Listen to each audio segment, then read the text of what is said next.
Recently, we've created what we call a sports performance model here at Westchester, which rivals what you might see at a Power 5 or a larger university. One of the neat things here at Westchester is that we have a nutrition department, we have a sports psych department, we have athletic training. We have all of the different components of having a really excellent sports performance and strength and conditioning, of course, to be able to put all of this together, but those dots have never really been connected. We're connecting those dots to really provide the best level of care for our athletes to make sure we help them to increase their performance, reduce the risk of injury, and also get more opportunities for those who are in our curricular program as either undergrads or graduates within the weight facility. Well, I think it's all about collaboration and getting everybody on the same page and working together toward common goals, and I think that's been the biggest part so far. Westchester is exciting because the coaches buy in to strength and conditioning, which is excellent. They recognize the value of strength training for their athletes, what it can do for them, how it can help them out on the field, court, floor, pool, wherever.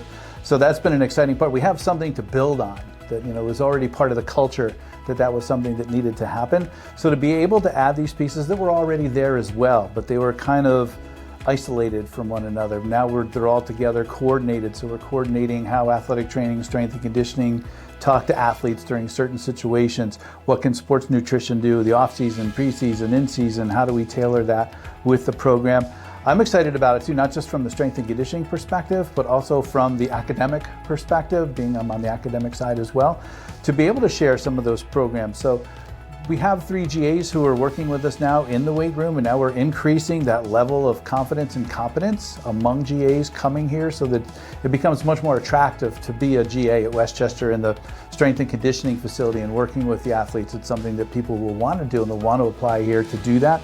Also at the undergraduate level, there's an upcoming accreditation that's going to require our students to have 300 hours of practical experience. So this will give us that opportunity scaffolded throughout the curriculum from their 100 level courses all the way through the 400 level courses, so that they'll be able to get different types of experiences, whether it's with the strength coach, the GA, whether it's with one team, another team. We also have a huge rec program that goes on with club athletes. Maybe they get to see what that opportunity looks like throughout the curricular program.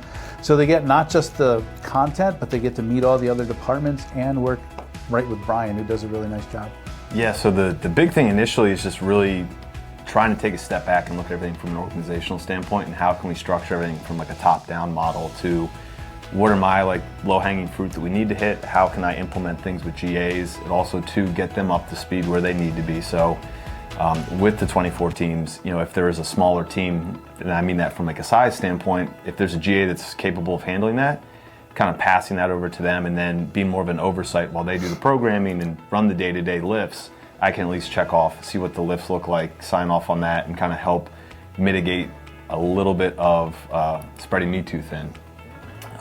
So yeah, that's kind of the big thing, is organizationally just taking a step back and figuring out how to make things run smoother. Really, first one's like playing surface. So what are they playing on? Is it indoor, outdoor? That's really a big nuance to it. I guess the easiest example is if you take like a field sport, like you have field hockey or lacrosse, and we'll just use those, versus like swimming. There's ground force, reactive forces, things like that you have to account for on the lacrosse field, but it's equally as important for a swimming athlete, but they don't get that because they're in a different medium, they're participating in the water. So really trying to see how, like in season, lacrosse or field hockey, you're probably not going to see as much from a loading standpoint of like a single leg or plyometrics, because they're getting that on the field, whereas with a swim team, you can load that a lot because they're not getting that at all in season. So that's kind of like a nuance where really you can see difference in programming of in-season versus in-season for different teams just because of what they're on. The other big one is like a male versus female sport. There's a higher prevalency of ACL injuries in female athletes, so it's really focusing a little bit more on like hip stability, leg strength, things to help females kind of, we're not wizards, we can't prevent injuries, but at least reduce the risk of an ACL injury, because that's kind of the big thing to avoid. So that's like a deviation as well, but then, you look at things like rugby or football. We have a women's rugby team, and then obviously men's football. They're trained a lot of the same way, and it's really in season, it's kind of, they still need to hit heavy loads and high intensity, but how are you feeling after playing a contact sport? So really being smart with the load management, but also like movement patterns and realizing, as much as the guys or girls might want to bench, your shoulders might not be feeling up to it. So how do you modify that and kind of make an exception and then figure out what to do? And that's really where, this would be great for us, because more tools that we have in the toolbox gives the athletes better